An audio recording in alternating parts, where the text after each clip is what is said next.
Murakaza neza Chris Northern TV Show. Twagezeho ibiganiro byubaka ku bukungu, ubuzima, imyidagaduro ndetse na siporo. Niba bwa mbere ugeze kuri YouTube TV channel yacu, please ndagusaba gukora subscribe, ukore like, utere comment, unafungura inzogera kugira ngo ujye ubona ibiganiro mu ba mbere Northern TV Show dushyiraho. Uyu munsi ntabwo bisanzwe, twabateguriye ikiganiro mu by'ukuri kibanda kuri top 5 business ushobora kuba wakorana mu gihugu cy'u Rwanda ariko udafite igishoro. Ese wari uzi ko amafaranga make cyane yandi abantu benshi basuzugura ibihumbi 100? Wari uzi ko muri Kigali twabateguriye business 5 ushobora kuba wakorana mu mujyi wa Kigali ufite igishoro cy'ibihumbi 100?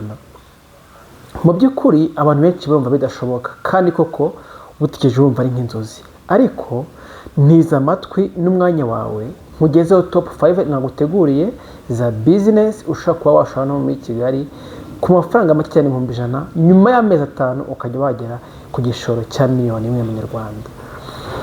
Mu by'ukuri gusaba kugira ngo ukore subscribe, please nukuri pe, nturebe gusa ngo birangire. Umusanzu wawe wo kubaka Northern TV Show, umusanzu wo kudukurikiye, umusanzu wo kudufasha kugira ikiganiro kigere kure, nuko wakora subscribe. Sinzi impamvu abantu benshi bakunda kureba gusa ntibakore subscribe, ariko niba uzi ko ari ubwa mbere ugeze kuri Northern TV Show, please ntugende udakore subscribe. Nuko ndabikwingingiye, kora subscribe, ufungure inzogera kugira ngo nicyo dushya ikiganiro kuri Northern TV Show ukibone. Kanoneho twagiye ino top 5 yacu, ndahera kuri business y'amafaranga menshi manuka kugera kuri business y'amafaranga makeya. Izi top 5 igitangaje, ese wari uzi ko harimo na business ushobora kuba wakora ufite ibihumbi 50? Ibaze nawe. Nuko iki kiganiro uraza kumenya neza business wakora ufite ibihumbi 50. Reka dutangire kuri business ya mbere. Business ya mbere ni business iri profitable cyane mu by'ukuri, usanga mu by'ukuri yubakiye ku buzima bwa buri munsi, ubuzima ducamo. Ni business yo gukora ibintu by'ifarini. Niba uzi ukora iby'ifarini, ubwo ndavuga amandazi, chapati, amakeke n'amasambusa, iyi business irakureba. Mu by'ukuri hari abaye tutekereza ati se wenda ibihumbi 100 byavamo iki? Ntabwo nkubwiye ibihumbi 100 ugenda ujye gushaka inzu, ushaka ushaka seta, ahubwo ikintu byagusaba biragusa kugira ngo ugende ukorane n'abantu bafite ubucuruzi butoya. Ni ukuvuga abantu bacuruza kantine, abacuruza ibintu bitandukanye ariko barangura amandazi. Yes, barangura amandazi. Mu by'ukuri ibihumbi 100 amafaranga menshi cyane ku muntu ufuza gushaka ibintu by'ifarini, kubera ko ifarini ntabwo ihomba. Kereka baramutse bakwambaye nawe muri ifarini ntabwo ihomba. Ibihumbi 100 ni igishoro kinini cyane ku muntu ufuza gukora ibintu by'ifarini, kuvuga amandazi, chapati ndetse n'ibindi. Mu by'ukuri iyi business impamvu iri profitable cyane cyangwa ifite inyungu cyane, nuko ubuzima bwa buri munsi tubona mu hano mu by'ukuri bwubakiye mu kuba ifarini ikoreshwa cyane. Urugero, mu gitondo udafata irindazi n'icyayi, ashaka gufata umugati n'icyayi. Urumva ko business kabisa ya patisserie cyangwa ibintu bijyanye n'amandazi ni business iri profitable ushobora kuba wakora no mu gihugu cy'u Rwanda. Ikindi kandi ni business iri mobile kubera ko urabigendana. Ushobora kuba wakora amandazi ukajya kuranguza ku mabutike, ushobora kuba wakora amacapati ukajya kuranguza ku mabutike. Mu by'ukuri iyi business ni business itagusa amafaranga menshi. Wenda nuko mubwiye ibihumbi 100, ariko ubuya ni 20 business wayikora. Uzajyageza urebe. Singuma kugira ngo utangire urangura ibintu byinshi cyane nk'umuntu udafite isuku, nk'umuntu umutangizi. Ushobora kurangura nk'ibiro 4, just ibiro 4 n'urugero nibyo utangiye ku mandazi, ugaponda ukabona n'ibindi bintu ushyiramo, hanyuma ukajya kuranguza. Iyi ni business iri profitable ushobora kuba wakora. Twagera noneho kuri business ya 4. Iyo ni yihe? Ni business yitwa mobile money. Mu by'ukuri business ya mobile money iri profitable cyane. Niyo mpamvu usanga nk'abana b'abakobwa, abana b'abahungu, buri muntu wese mu by'ukuri by'umwihariko nk'abana barangije amashuri yisumbuye, usanga bahita bajya mu taka. Business ya mobile money ni business yunguka cyane, ni business profitable cyane. Ikindi ni business iri mobile. Mu by'ukuri si ngombwa iseta, si ngombwa iki wambaye iriya jacket yawe ya isosiyete runaka, yaba isosiyete ya mobile money cyangwa Airtel money. Mu by'ukuri wakora kubera ko ni service zikenerwa mu buzima bwacu bwa buri munsi. Mu by'ukuri rero iyi business ushobora kuba wayikora ufite ibihumbi 100, nanone nkwibutse ko ni business idahomba cyane, wayigerageza mu by'ukuri kubera ko ni business ya movement z'amafaranga kandi mu by'ukuri ugasa naho uba ukiyafite. Umuntu araza akabitsa akabikuza n'ubundi ukaba ukiyafite muri system cyangwa mu ntoki, bityo ukwezi kwashira isosiyete runaka washoyemo ikaguhemba. Iyi ni business ya kane nayo iri profitable cyane ushobora kuba wagerageza. Mu by'ukuri abantu bakora business ya mobile money inshuro nyinshi tubona n'abasirimu, n'abantu b'abasirimu kandi irakora. Wenda njye nigeze kuyigeragezaho ndayikora. Mu by'ukuri ikintu byagusaba ntabwo ari ibintu birenze cyane, mu by'ukuri ni movement z'amafaranga. Impamvu ibihumbi 100 mobile money wayishoramo nuko burya ntabwo mobile money isaba amafaranga menshi cyane, ahubwo isaba movement z'amafaranga. Urugero wenda tuvuge umuntu aje kwikuza amafaranga ibihumbi 100 icyarimwe arayateruye, noneho abandi baje kubikuza 2, 3, 5, 4, 10, 12. Mu by'ukuri iyo wabikurije abantu benshi cyane ni nako inyungu cyangwa commission ziyongera kurusha wa wundi uteruriye hamwe. Urumva ko iyi business ya mobile money iyo ku mwanya wa kane nayo ushobora kuba wayigerageza. Twagiye noneho kuri business ya gatatu. Niba unkurikiye please binyereke, jya muri comment umbwire uti ndagukurikiye. Nkwibutse ko nanone niba ari bwa mbere ugeze kuri YouTube channel yacu Snowden TV Show, please kora subscribe, ujye no kunzogera uyifungure ukande kuri on notification kugira ngo Snowden TV Show nitwa project ikiganiro ujye ukibona mu bambere. Twagiye noneho indi business ikurikiyeho iri profitable ushaka gukora ni sim card ni business ya sim card. Mu by'ukuri iyi ni business amenshi dusobanukiwe, business yo gucuruza ama sim card. Iyi business iri profitable cyane kandi nta kintu cyamenyengere gusaba. Wenda nuko muri iki gihe amasosiyete yabivugure bitakimeze nka mbere, ariko business ya sim card ni business yungura cyane kandi nta bintu birenze cyane izagusaba. Izagusukira kwangura sim card. Mu gihe cyacu sim card zanguga amafaranga 25, imwe iranguga 25 ukayicuruza ku mafaranga ariko atarenze 500. Hari ibyiza byinshi rero byana no gucuruza sim card. Urugero iyo umukiriya akuguriye sim card, uba ufite sim card yitwa KYC. Iyi ni sim card ibarura cyangwa se ishyira ku murongo sim card zindi wacuruje.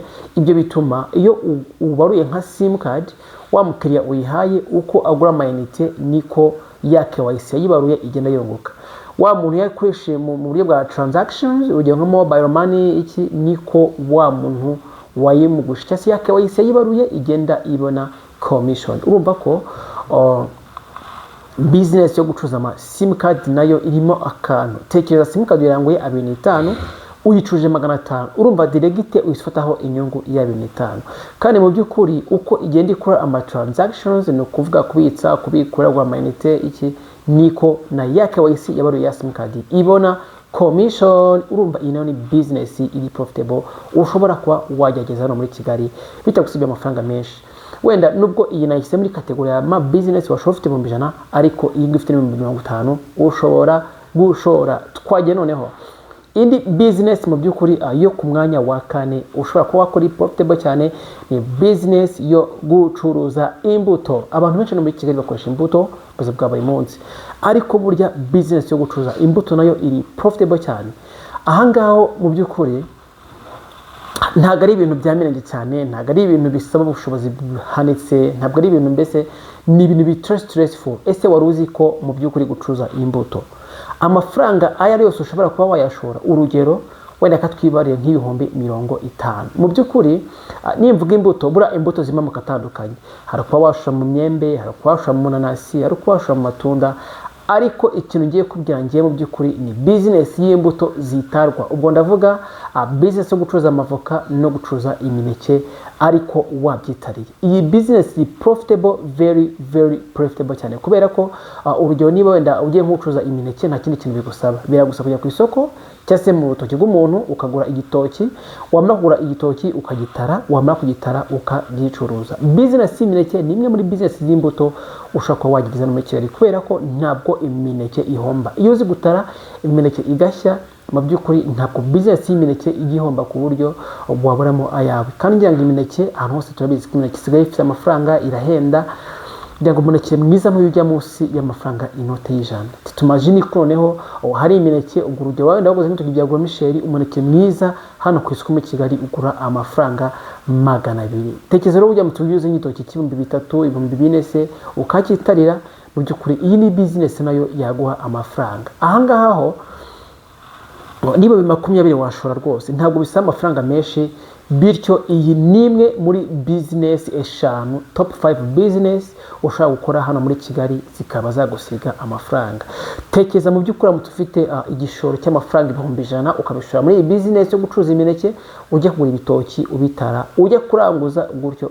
Mu by'ukuri ntakubeshye mu mezi 5 utangiye business waba ugeze ku mafaranga menshi pe. Uburamutse ufashe mu by'ukuri ibyo 100,000 ukabishora mu mezi 5 waba uri mu by'ukuri ugeze ku gishoro cy'amafaranga 700,000. Iyi nayo ni business iri profitable ushaka kuba wagira gute wageza no muri Kigali.